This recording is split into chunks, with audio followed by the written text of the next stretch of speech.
Pahalgam attack के 15 दिन बाद में यानी 7 मई को रात 1:50 पर इंडियन आर्मी के ऑफिशियल ट्विटर अकाउंट पर एक पोस्ट होती है जो कि थी ऑपरेशन सिंदूर। कैप्शन में लिखा हुआ था जस्टिस इज सर्व्ड, जय हिंद। ऑपरेशन के तहत टोटल 9 जगहों पर स्ट्राइक हुई थी और ये सारे के सारे ठिकाने टेररिस्ट ऑर्गेनाइजेशन के थे जहां पर इन टेररिस्ट की ट्रेनिंग करवाई जा रही थी। मेनली पाकिस्तान के अंदर 3 ऑर्गेनाइजेशन है जो कि इन टेररिस्ट को तैयार करती है। पहली है जैश-ए-मोहम्मद, दूसरी है लश्कर-ए-तैयबा और तीसरी है हिजबुल मुजाहिदीन। और ये जो 9 ठिकाने अभी तबाह किए गए थे ये इन्हीं 3 ऑर्गेनाइजेशन के थे। एक बार इन तीनों ऑर्गेनाइजेशन के बारे में हम थोड़ा सा ब्रीफली जान लेते हैं। जैश-ए-मोहम्मद ये जो ऑर्गेनाइजेशन है इसे 2000 के अंदर मसूद अजहर ने बनाई थी।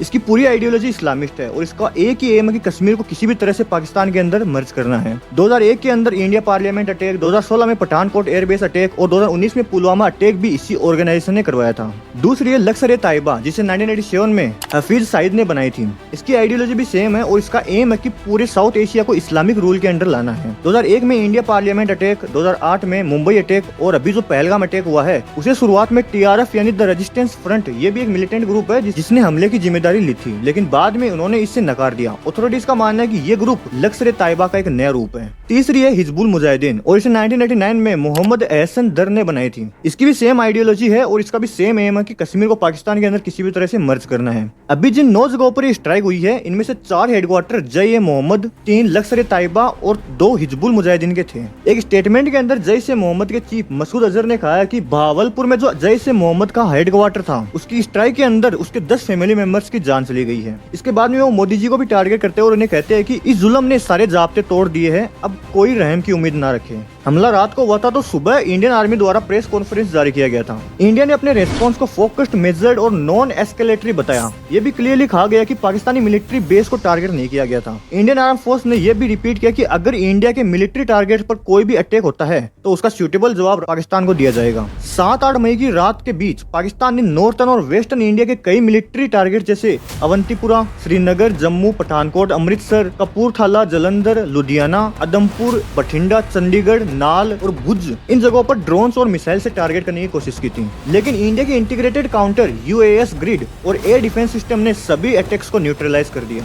इसके रेस्पॉन्स में 8 मई को सुबह इंडियन आर्म्ड फोर्स ने पाकिस्तान के कई लोकेशन पर एयर डिफेंस रेडार्स और सिस्टम्स को टारगेट किया और उनको तबाह कर दिया। लाहौर में भी एक air defence system Indian force द्वारा न्यूट्रलाइज किया गया था। पाकिस्तान ने भी लाइन ऑफ कंट्रोल यानी LOC पर फायरिंग की इंटेंसिटी बढ़ा दी है। 7 और 8 मई को पाकिस्तान ने LOC के पास कई शहरों पर हेवी मशीनरी से फायर की थी, खासकर कुपवारा, बारामुल्ला, यूरी, पुंज, मेंधार और रजौरी में हेवी फायरिंग हुई थी। इस फायरिंग की वजह से 16 निर्दोष लोगों की जान चली गई है, जिनमें से 3 महिलाएं और 5 बच्चे भी शामिल हैं। सबसे ज्यादा फायरिंग पुंज के अंदर हुई थी जिसकी वजह से 13 निर्दोष लोग मारे गए। हालांकि इस बात को इतना ज्यादा मीडिया कवरेज नहीं मिला है। अब इसके बाद में 8 मई की शाम को पाकिस्तान ने फिर से जम्मू कश्मीर, पंजाब, राजस्थान और गुजरात के मिलिट्री बेस को टारगेट बनाने की कोशिश की, लेकिन इंडिया के S-400 डिफेंस सिस्टम ने उन सारी मिसाइल्स और ड्रोन्स को नाकाम कर दिया। ऑफिशियली लगभग 50 से भी ज्यादा ड्रोन्स और मिसाइल्स को इंडियन डिफेंस सिस्टम ने तबाह कर दिया है जो कि इंडिया पर छोड़ी गई थी। पाकिस्तान ने इंडिया पर जेट से स्ट्राइक करने की कोशिश की थी, लेकिन इंडिया के डिफेंस सिस्टम ने उनके 3 फाइटर जेट्स को तबाह कर दिया है। देखा जाए तो पाकिस्तान के पास बोलने के लिए कुछ नहीं रहा है, इसीलिए वो अब इन सब चीजों से बचने के लिए मिस इन्फॉर्मेशन का यूज कर रहा है। सोशल मीडिया पर पाकिस्तानी पेजेस ने मिस इन्फॉर्मेशन की बाढ़ ला दी है। कई वीडियोस में कहा गया कि पाकिस्तानी आर्मी ने 5 राफेल को गिरा दिया है, लेकिन अथॉरिटीज का कहना है कि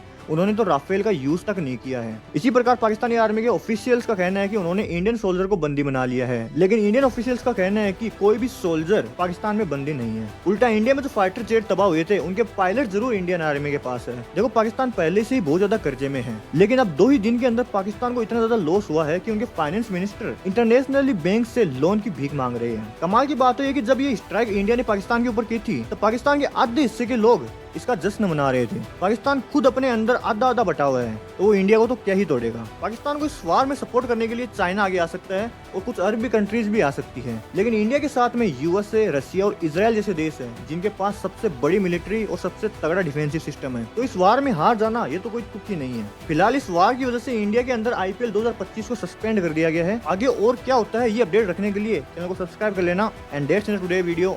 थैंक यू।